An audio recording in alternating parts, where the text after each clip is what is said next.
Shalom, caros amigos, tudo bem? Eu sou o professor Leonardo Andrade e estamos aqui com mais um vídeo super especial. Desculpe a minha ausência aí dos vídeos, né, semanais, é que nós estamos com alguns trabalhos para fazer, realizar, produzir.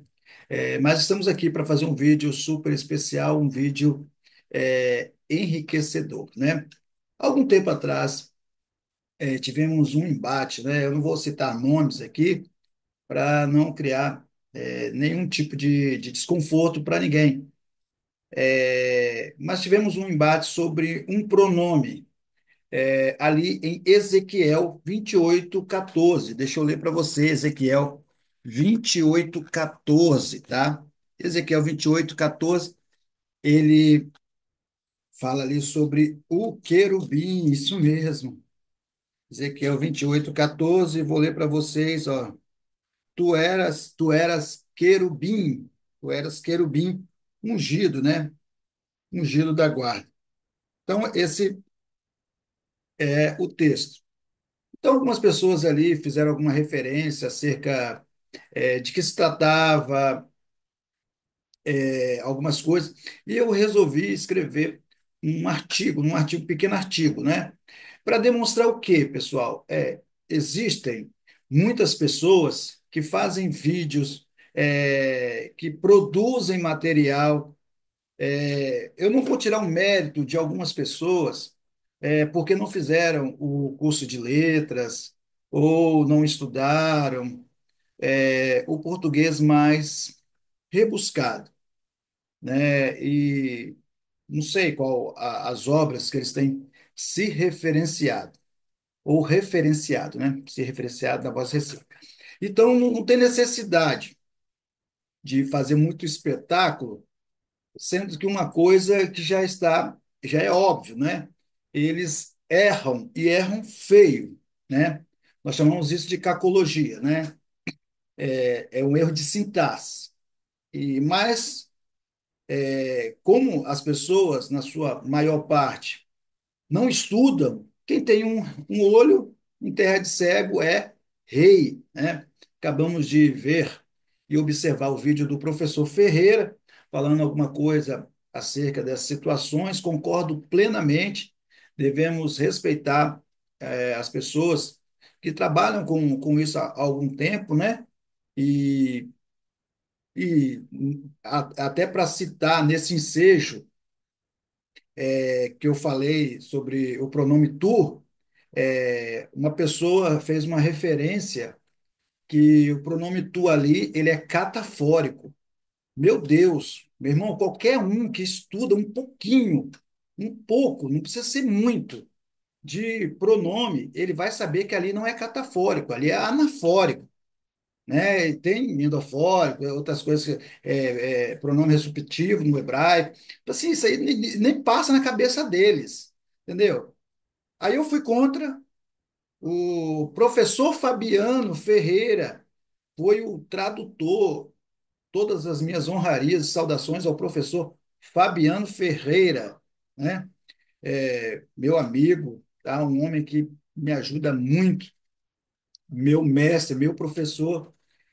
Foi contra também, falou que não, ali é anafórico. E essa pessoa foi contra nós dois. Eu não tenho problema, né? Mas contra o professor Fabiano, aí depois quer fazer as honrarias, mas está tranquilo. Então, professor Fabiano, eu, até o inteligência artificial, que o professor Fabiano falou depois que consultou também inteligência artificial e viu que também no inteligência artificial é também anafórico. Então, é coisa fácil, coisa de você observar. Eu vou explicar aqui, mais ou menos, e você vai observar. Mas o que eu quero é que você tome cuidado. As pessoas que dizem que sabem sintaxe. Saber sintaxe não é só saber o que é uma adjunta de nominal, Não, nada disso não, meu irmão. É muito mais do que isso. Ele tem que ler obras e obras e obras para dizer que é realmente um linguista. Esses caras, como diz o professor Ferreira, saudações, meu mestre Ferreira, o cara diz que é linguista. Não é linguista, meu irmão. Nem curso de linguística o cara tem. O cara é mestre na gramática, nem. para ser mestre na gramática, ele tem que ter feito uma dissertação, ou numa universidade pública, ou numa universidade federal, sei lá, universidade federal é a mesma coisa pública, né? Universidade privada, universidade federal, uma dissertação, e tenha passado, tenha cursado. Mas o cara não fez isso, esses caras que estão aí, eu não estou endereçando para um, não, estou endereçando para todos que se dizem. Inclusive, eu me coloco no meio. Os caras querem vestir a mochila do melhor do Brasil. Não tem isso, pessoal. E eu vou mostrar aqui nesse pequeno artigo, e eu vou mandar esse artigo em homenagem, não vou mandar para ele, né? Mas eu vou aqui fazer esse vídeo em homenagem ao meu amigo Felipe Madeira. Felipe Madeira, ele adora quando nós usamos termos que rotineiramente não é usado, entendeu? Rotineiramente não é usado dentro desses debates, dentro dessas formas. É por quê? É o que eu estou querendo dizer, Felipe e outros mais que estarão nos ouvindo. O debate é muito mais extenso. Não é só aquele negocinho, não é só as classes gramaticais, artigo, pronome, não é nada disso, não. Quando você fala de semântica, você fala de sintaxe, você fala de lexicografia, lexicologia, é muito amplo o espaço. Então não adianta a gente falar que sabe tudo ou sabe alguma coisa, né? Então não adianta você só ler Evanildo Bechara, Todorov, você ler Câmara Júnior, dentre outros mais, e dizer que você já sabe tudo. Você não sabe tudo, e nem eu sei, e humildade segundo Mário Sérgio Cortella, é saber que você não sabe tudo. É saber que você e seu amigo talvez poderão saber muitas coisas juntos. Não necessário, mas saberão. Então, isto é o conceito de humildade. Tá bom, pessoal? Vamos ao vídeo, então, aqui, para você entender um pouquinho sobre isso aqui. Deixa eu compartilhar aqui o artigo que eu fiz. Esse aqui. Esse é o artigo que eu fiz, tá bom, pessoal? Aqui é um artigo simples, tá, pessoal? Não corrigi ainda. Aí eu vou falando, eu vou explicando algumas coisas. Ezequiel 28, análise léxica semântica do pronome tu, né? Poderia colocar lexicologia, lexicografia e especificar o que é isso, mas eu queria fazer algo simples, não corrigido, é algo simples. A perícope, né? Perícope, deixa eu explicar para vocês, porque nem todos são obrigados a saber. Perícope, vamos supor, é uma subdivisão que você faz no texto, né? Você sabe aonde determina através de regras da exegese, aonde ele inicia, aonde ele termina, dentro daquele contexto na qual está sendo enfatizado. Então, o nome disso é perícope. A perícope de Ezequiel 28 é muito contraditória entre os intérpretes da Bíblia. A grande divergência entre os estudiosos é o quê? Vou pegar a caneta vermelha. É a respeito do discurso e a personagem principal do texto. Tá. A personagem principal é o rei Tiro. Mas por trás disso, quem que ele? Aí nós podemos entrar naquele dualismo de Sucy. O dualismo de Sucy, que se fala significante e significado. Significante é aquilo que é sólido, aquilo que é palpável dentro do texto. Significado é aquilo que é abstrato dentro do texto. Ah, Leonardo, está correto? Sim, é isso mesmo, tá? Então, isso é significante e significado. O signo. Mas você tem que entender aqui que o signo ou a imagem que Terry Angleton chama de imagem, ele vai dizer assim: as imagens não têm significado substancial, apenas um significado relacional. Para explicá-las, não precisamos sair do poema, buscar o que sabemos sobre o Sol e sobre a Lua. Elas explicam e definem mutuamente. Ou seja, não tem substancial, não tem necessidade de substanciar aquilo que é abstrato, tá? Então, o que nota-se aqui em Ezequiel 28, verso 14, dentro de uma análise interdiscursividade, intertextualidade, intertextual, você vai observar que há um significado. Tem um significante, que é o rei de Tiro, mas tem um significado, que é uma ideia abstrata dentro daquilo que é a proposta do autor em enfatizar mais de um personagem, mais de uma personagem. Conforme Rocchini, deixa eu ver se eu peguei aqui, Rocchini, ele vai dizer o quê? Na página 56 ele fala alguma coisa, mas 57 ele vai especificar o processo de topicalização. O que que seria isso? A construção X-catalo, o X ali não é elemento que algumas pessoas presumiram aí que seria isso, verbo, não. X catálogo. Catálogo é o tempo passado. Vamos lá. Exerce o número de funções no discurso da narrativa histórica. Então, ele estabelece uma narrativa histórica. Então, isso aqui que eu estou dizendo aqui, ele tanto serve para o vai rir ali em Ezequiel 28, mas também serve para Gênesis, Bereshit Gênesis, né? Quando fala no princípio criou, Bereshit bará, catálogo, né? Basicamente, diremos que ela representa um resumo daquilo que segue quando ocorrer no início do discurso e uma mudança do foco para ocorrer no meio do discurso. Está entendendo isso? Ele está sendo prático, ele está sendo enfático, ele está dizendo tudo. Eu vou repetir para você entender.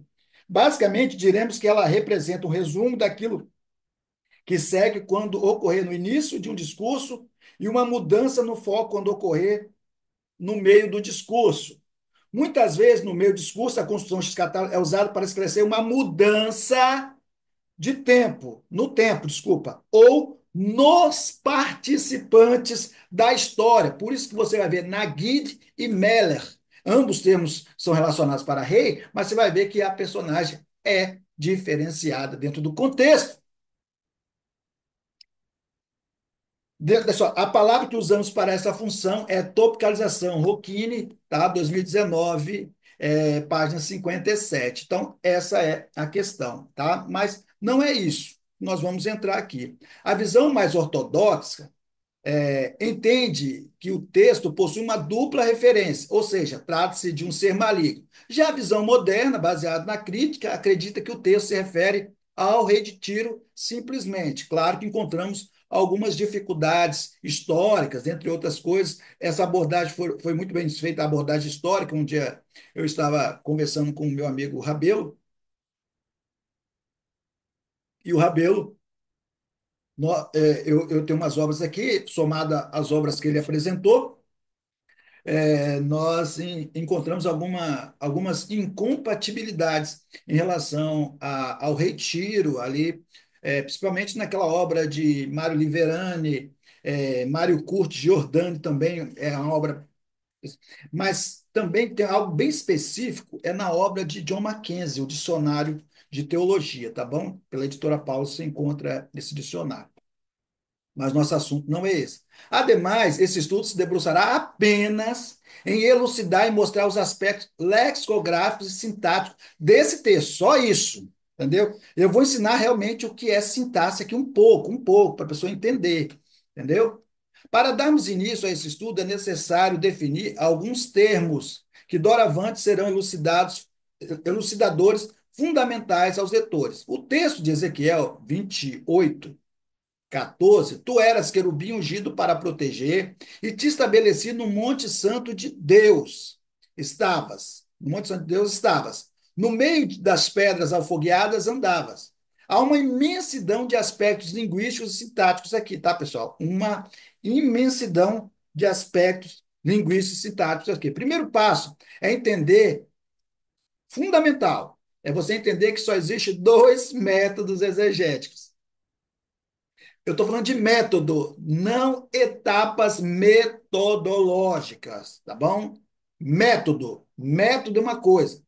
Eu estava vendo um vídeo, uma pessoa falou bem assim: ó, o método que eu vou usar é esse. Aí tem a análise crítica, Crítica da forma, crítica literária, isso não é método, tá? Isto não é método. Qual é o nome disso, professor? Etapas metodológicas do aspecto método chamado diacrônico, tá? É isso. Mas temos que entender que são dois, são diacrônico, um, e sincrônico, dois. O que nós vemos, na maioria das vezes, é as pessoas fazerem apenas um método. Mas que seria isso? Vamos lá. Segundo Maria de Lourdes Correia Lima, os métodos exegéticos podem ser classificados basicamente como métodos diacrônicos que dão atenção especial ao crescimento do texto e ao seu significado na época da redação, ou sincrônicos, priorizam a forma final do texto. Os métodos diacrônicos são reunidos no chamado método histórico crítico, composto de diversas etapas, cada qual com princípios e procedimentos próprios. Integradas, essas etapas visam esclarecer o texto no momento da sua produção, eventualmente em suas diversas etapas, mas também em sua fixação final. Os métodos sincrônicos mais divulgados são a análise retórica, análise narrativa, análise semiótica e, nas últimas décadas, a pragmalinguística, fundamental, tendo cada qual metodologia própria, visam esclarecer o texto em sua forma canônica. Pessoal, eu, professor Leonardo Andrade, não quero ser aqui redundante, não quero ser também, não quero ser arrogante, mas quem trouxe à tona no YouTube características de linguísticas para análise, que seria o método sincrônico, fui eu, entendeu? O debate dentro da análise do discurso, ele pode ser facilmente visto através dos meus debates, das formas que eu estabeleci, dos estudos que eu propus, e antes de mim, que ninguém falava sobre isso, entendeu? Interdiscursividade, intertextualidade. Eu vi até o professor Railson falando alguma coisa sobre isso, e eu acho legal, eu acho incrível. O professor Matheus falando sobre eu até esqueci alguma coisa também, que eu fui um dos primeiros a falar isso, o professor Fábio Sabino, dentre outros mais, entendeu? Coisas que eu trouxe à tona através da linguística, entendeu, pessoal? Então, eu fico. Alguns não dão o mérito, né? Mas fui eu, tá, pessoal? Na maioria dos casos em que o estudioso tenta fazer exegese, tenta, tá? Tenta. Ele se atenta apenas ao método diacrônico. Eu estava falando com o professor Ferreira, eu acho um absurdo quando eu estou num diálogo ou numa conversa, a pessoa faz uma exegese de um texto tal. Meu amigo, você sabe o que é uma exegese do texto tal? Exegese, crítica da forma, crítica literária, crítica do gênero. Meu irmão, você vai fazer isso e depois você vai pragma linguística, semiótica, tudo isso, meu querido. É impossível fazer e dá tempo ainda de você dialogar. Então, não faça isso, entendeu? Embora reconheçamos que o método diacrônico é fundamental, não é de bom tom dividir os métodos. Iremos se ater somente ao método sincrônico. O motivo pelo qual iremos discorrer apenas calçado no método sincrônico é que o método diacrônico já foi inúmeras vezes explanado, inclusive em outras ocasiões pelo próprio professor Leonardo, que é na série que eu falo sobre o ser maligno, que eu falo também sobre Ezequiel e os debates que eu falei sobre Ezequiel. O texto de Ezequiel inicia com um pronome pessoal, tu. Pronome é a palavra que denota o ente ou a eles ou aquele que se refere, considerando-se apenas como pessoa do discurso. Evanildo Bechara diz que pronome é a classe de palavras categoremáticas, categoremáticas que reúne unidades em número limitado e que se refere a um significado léxico, pela situação ou por outras palavras do contexto. Tá vendo? O que muitos desconhecem é que o pronome tem uma função sintática nas palavras, pois age como sujeito, objeto direto, indireto, complemento nominal, agente da passiva, adjunto adnominal. Dentro do aspecto de relevância sintática, podemos considerar apenas as preposições, conjunções e interjeções como que não tenham uma função sintática. Em relação à pessoa do discurso, podemos classificar o pronome tu da seguinte forma, correspondente ao ouvinte. Vamos avançar. Português ou hebraico? Qual caminho devemos permear? Aí a pessoa fala assim: ah, mas isso aí é no português, professor. Eu quero saber no hebraico. Será?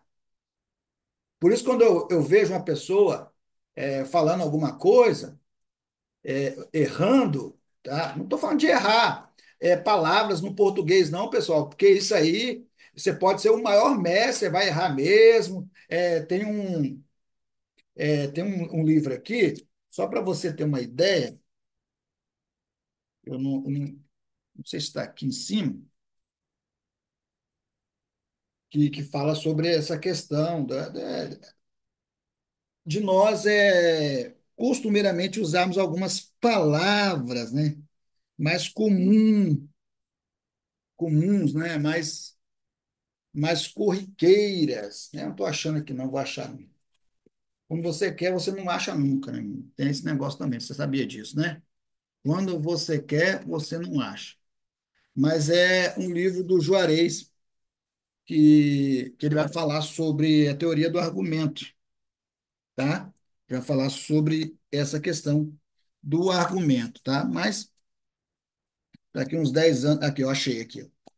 Aqui, achei aqui. Deixa eu só ler para você entender. Olha só. Uma segunda, na página 38, tá? Aqui, ó. A arte de argumentar, gerenciando razão e emoção, Antônio Soares Abreu, né? Eu falei Juarez, né? Soares. Uma segunda condição da argumentação é ter uma linguagem comum. Vou ler de novo para você entender. Uma segunda condição da argumentação é ter uma linguagem comum com o auditório. Somos nós que temos que nos adaptar às condições intelectuais e sociais daqueles que nos ouvem, e não o contrário. É nós que temos que nos adaptar, nos fazermos entender. Não precisa falar bonito, mas às vezes, né? O doutor Mário Sérgio Cortella, ele disse assim que ele estava no aeroporto, e uma pessoa perguntou assim: Cortella, eu não entendi uma parte do seu livro. Aí ele perguntou assim: quem é o burro da história? Eu ou ele? Aí ele falou: eu sou o burro da história. Por quê? Ele falou burro, né? Não falou ignorante, não. Ele falou burro mesmo. Por que que eu sou burro? Porque eu não me fiz simples, de maneira clara, para que ele pudesse entender. Então, nós temos que nos fazer entender. Aí ele cita um exemplo aqui, ó. Durante a campanha para a Prefeitura de São Paulo, em 1985, Jânio Quadros contou com o apoio do deputado e ex-ministro Delfim Neto, durante um comício para moradores de um bairro de periferia. Delfim terminou sua fala dizendo: a grande causa do processo inflacionário é o déficit orçamentário. Logo depois, Jânio chamou Delfim para o lado e disse: Delfim, olhe para a cara daquele sujeito ali. O que você acha que ele entendeu do seu discurso? Ele não sabe o que é processo, não sabe o que é inflacionário, não sabe o que é déficit e não tem a menor ideia do que é orçamentário. Da próxima vez, diga assim: a causa da carestia é a roubalheira do governo. Página 38, Antônio Soares de Abreu. Formidável. Então é isso aí, tá? Errar, às vezes, no português, nós erramos mesmo, mas a escrita que tem que sair um pouco melhor, né? Um pouco também, porque tem editores aí. Vamos lá. Então, vamos lá. No hebraico ou no português? Vou te mostrar aqui. O pronome tu, no hebraico, é at. No hebraico, o pronome está singular do gênero feminino. Novamente, nós não iremos nos debruçar sobre a questão do pronome aparecer de forma feminina, pois o assunto já foi abordado em ocasiões anteriores. Quem quiser ver, veja o debate na qual eu falei sobre isso. Algumas pessoas perguntam se devemos nos se ater aos fundamentos gramaticais da língua portuguesa ou do original hebraico. Qual dos dois? Contudo, temos que entender que as bases gramaticais, veja isso, são universais. Sendo assim, podemos encontrar pronome, artigo, objeto direto, etc., em todos os idiomas, desde que seja descrito em forma gramatical. Acredito que a gramática seja universal. Quem fala isso muito bem é Todorov, tá? Todorov. Volta e meia vocês verem sempre o professor Leonardo falando Todorov nesse livro aqui, tá? Poética e prosa. Ele tem um capítulo somente falando sobre isso, tá? Segundo Tzevatan Todorov, desde os primórdios da reflexão sobre a linguagem, desde os primórdios sobre a reflexão da linguagem, surgiu a hipótese de que, para além das diferenças evidentes entre línguas, pode-se descobrir uma estrutura comum. As investigações sobre essa gramática universal prosseguiram com enorme sucesso. Durante mais de 20 séculos, antes da época atual, seu auge, sem dúvida, se situa nos modistas do século XIII e século XIV. Eis um dele, Robert Kilvardby, né? Formulava o credo deles: a gramática só pode se constituir numa ciência com uma condição de ser para todos os homens.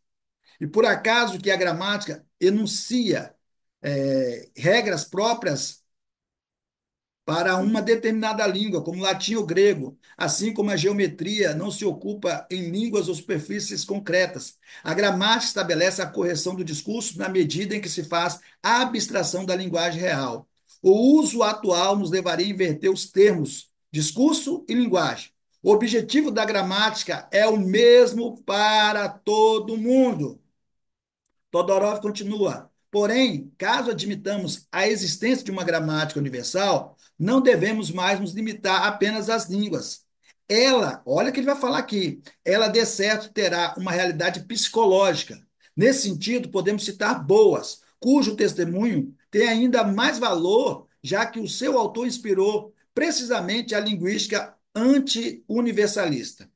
O surgimento dos conceitos gramaticais mais fundamentais em todas as línguas devem ser considerados como prova da unidade dos processos psicológicos fundamentais.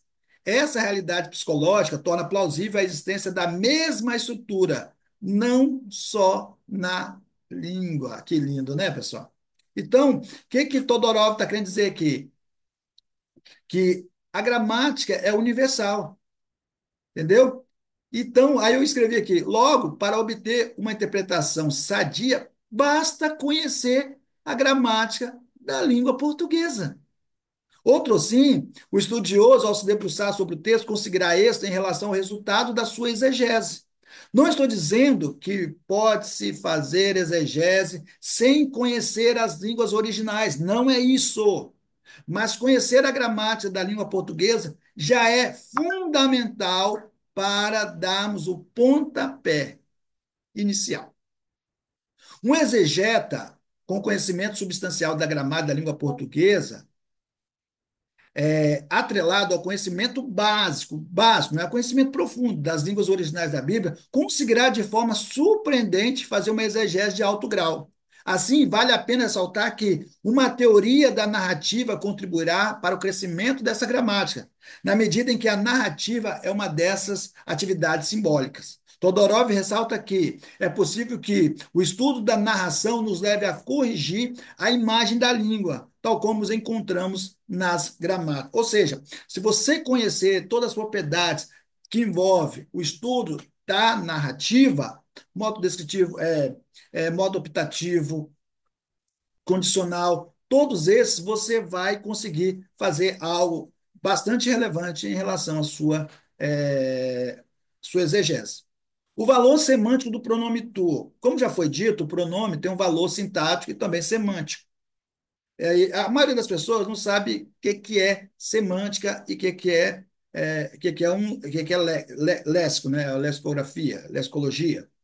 Não sabe, entendeu? Então, pessoal, eu estou sendo muito técnico aqui porque o vídeo exige isso, tá? Ele exige essa técnica, essa forma de abordagem, tá bom? Quando se trabalha um texto, é necessário entender que uma palavra não tem poder, tá? Eu poderia ter colocado aqui uma nota, e quem falou isso foi o professor Ayrton Williams.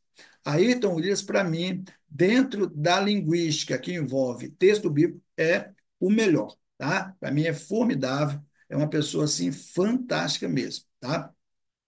Contudo, devemos analisar os lexemas, que são associações de palavras que atuam no texto. Sendo assim, para entender o valor real de uma palavra, é dever de todos os estudiosos analisar os fundamentos da semântica. Henriques define semântica da seguinte forma: a palavra semântica tem uso na língua portuguesa desde 1899 e é procedente do francês semantique, que tomou do grego semantique, feminino substantivado de semantikos, que indica que significa. Já a Câmara Júnior, no dicionário de Câmara Júnior, define semântica como estudo de significação das formas linguísticas. Em regra, assim se focaliza apenas a significação externa das palavras concentrada no radical. Tu é um pronome pessoal do caso reto, que indica a segunda pessoa do singular. Os pronomes pessoais de caso reto funcionam como sujeito ou predicativo do sujeito. Eu poderia varrer aqui sobre o que é isso, predicativo do sujeito. Segundo Evanildo Bechara, do ponto de vista semântico, os pronomes são caracterizados por que indicam deixe. Então, deixe é semântica. Aí uma pessoa falou bem assim, deixe é linguística. Pessoal, deixe lexicografia, lexicologia, é, pronome, artigo, tudo isso é linguística, tudo que envolve português é linguística. Então, você falar isso é uma redundância, é bobagem. É porque eu estou falando para vocês, as pessoas não sabem de fato, elas criam espectros, entendeu, pessoal? Temos que nos ater. Então vamos lá. Então, assim, dentro da linguística, nós temos o campo semântico analisado dentro da linguística. Então, tem um campo semântico, aí você pode pegar e analisar isso. Então, deixe faz parte do campo semântico. Então, do ponto de vista semântico, os pronomes são caracterizados por quem indica deixe, apontar para, é o significado. Isto é, estão habilitados como verdadeiros gestos verbais, como indicadores determinados ou indeterminados, ou de uma deixe contextual a um elemento inserido no contexto, como é o caso, por exemplo, dos pronomes relativos, ou de um deixe ad óculos, que aponta ou indica um elemento presente ao falante. Mas o que seria deixe? Segundo Câmara Júnior, deixe é a faculdade que a linguagem de designar mostrando, em vez de conceituar. A designação deitica ou mostrativa figura assim o lado da designação simbólica ou conceitual em qualquer sistema linguístico. Câmara Júnior ainda reitera que podemos dizer que o signo linguístico apresenta-se em dois tipos: o símbolo, em que o conjunto sônico representa ou simboliza, é aquele significante, significado, e o sinal, em que o conjunto sônico indica ou mostra. Entretanto, o sentido da deixe, que é ressaltado por Bechara, é o que interessa, é a deixe que se baseia no esquema linguístico das três pessoas gramaticais que norteiam o discurso: a que fala, a que ouve e a todos os mais seres situados fora do eixo falante-ouvinte. De modo que, para entender esse processo, é preciso entender as bases para esse discurso, que é referência fórica. tá? Referência fórica, tá? O termo genérico que fórico, né, é o termo genérico que designa a propriedade de algumas unidades linguísticas, como certos pronomes, advérbios, substantivos e verbos, de fazer referência a um componente do próprio texto, referência endofórica, ou ao contexto situacional, referência exofórica, em vez de serem interpretadas semanticamente por si sós, né? Então, tem essa questão, né? Vamos lá? Existem dois processos de referência fórica, endofórica e exofórica. Cláudio César Henriques define da seguinte maneira: endofóricas, quando se aplicam no âmbito do texto, endo, para dentro. Exofóricas, quando se aplicam apenas no contexto situacional, exo, ou eixo, né? Exo seria para fora. Em Ezequiel 28:14, o pronome tu é endofórico, pois o versículo faz referência a um ser específico, que no contexto é o querubim ungido. O pronome tu se refere diretamente a esse ser, já estabelecido no próprio texto. Sendo assim, o pronome é endofórico, pois remete a um antecedente mencionado dentro do mesmo discurso ou contexto. Então, tá bom? É endofórico. Outro sim, a deixe será anafórica se aponta para o elemento já enunciado ou concebido. Agora que nós respondemos. Professor, você fez isso tudo só para responder sim. Sim, porque eu gosto assim. Outro sim, adex será anafórica se aponta para um elemento já enunciado ou concebido. Querubim ungido ali é uma tratativa relacional de significado, não significado significante com o rei de Tiro. Então ele já foi citado no texto. Então ele é anafórico. Catafórico, se o elemento ainda não foi enunciado ou não está presente no discurso. O que nós estamos analisando é justamente isso, meu caro, a interdiscursividade. Eu não precisaria dar essa aula se a pessoa se atentasse ao mínimo básico do português. Aí quer sair arrotando na internet, no YouTube. Eu sou o rei da exegese, eu sou o rei da sintaxe, eu sou fulano de tal. Meu irmão, calce as sandálias da humildade. Em Ezequiel 28, o pronome tu é anafórico, tá? Aprenda, anafórico. Isso ocorre porque ele se refere a um antecedente que já foi mencionado anteriormente no texto, especificamente ao ser descrito como querubim ungido ou anjo guardião. O pronome tu retoma uma referência, ou seja, faz referência a algo já representado antes, caracterizado-se como anafórico. Em hebraico, a forma endofórica e anafórica é dominado pelo pronome ressuptivo. Quem vai falar isso é Muraoka. Quem vai falar sobre isso também é o próprio Bruce Waltke, né, que teve a tradução aqui para a língua portuguesa do meu amigo e mestre professor Fabiano Ferreira. Segundo Rocchini, o pronome ressuptivo é um pronome que remete a uma porção anterior, normalmente uma porção bastante grande de uma sentença. É chamado pronome ressuptivo. Em relação ao texto de Ezequiel 28:14, o pronome utilizado tu deve ser entendido como ressuptivo, pois é comum no texto bíblico utilizar as construções como uma espécie de reforço à ideia do sujeito ou, em outras ocasiões, adicionar ênfase. O pronome ressuptivo é uma forma de retomar ou destacar o sujeito já mencionado anteriormente. Alguém tem dúvida disso? Não entrando no mérito de que se trata de um tom metafórico ou de dupla referência, significante e significado, tampouco da intertextualidade, interdiscursividade, atentamos para a personagem principal, que é o rei de Tiro. Sendo assim, Ezequiel 28:14, o pronome tu enfatiza a identidade do rei de Tiro em relação às descrições anteriores sobre a sua posição, status e quedas morais. A ideia seria que, em nível interpretativo, o texto está retomando ou sumariando a característica do sujeito de forma clara, para um impacto mais forte. Portanto, pode-se argumentar que o pronome atua de forma resuptiva, sintetizando a descrição do personagem, o rei de Tiro, de maneira concisa. Então, se há alguma dúvida que ali é anafórico ou catafórico, eu creio que depois dessa tem mais, hein? Da onde saiu esse, tem muito mais.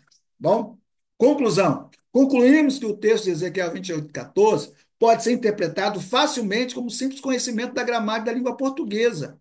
O texto é endofórico e anafórico, receptivo. Ambos conceitos são entrelaçados, agem compactamente. Assim, a referência tu eras querubim já estava presente no texto através dos signos linguísticos a qual o texto expressa. Tá bom, pessoal? Espero que você tenha gostado, tá bom? Espero que Deus te abençoe com esse vídeo, tá bom?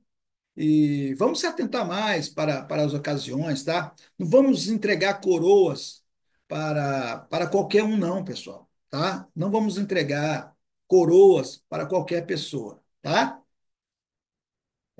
Eu concordo veementemente com o vídeo do professor Ferreira, que nós temos que ser mais humildes, né? Respeitar a velha guarda, respeitar as pessoas, tá bom? E um abraço a todos aí. Você que não é inscrito, se inscreva no nosso canal, tá bom? Compartilhe esse vídeo, tá bom? E fique com Birkut Kohanim. Evarehe Adonai veishmereha e Adonai panav eleha veroneke sa Adonai panav ve'asen leha shalom. O Senhor te abençoe e te guarde. O Senhor faça resplandecer o seu rosto sobre ti e tenha misericórdia de ti. Que o Senhor sobre ti levante o teu rosto e te dê a paz. Um abraço e lehitraot. Até mais.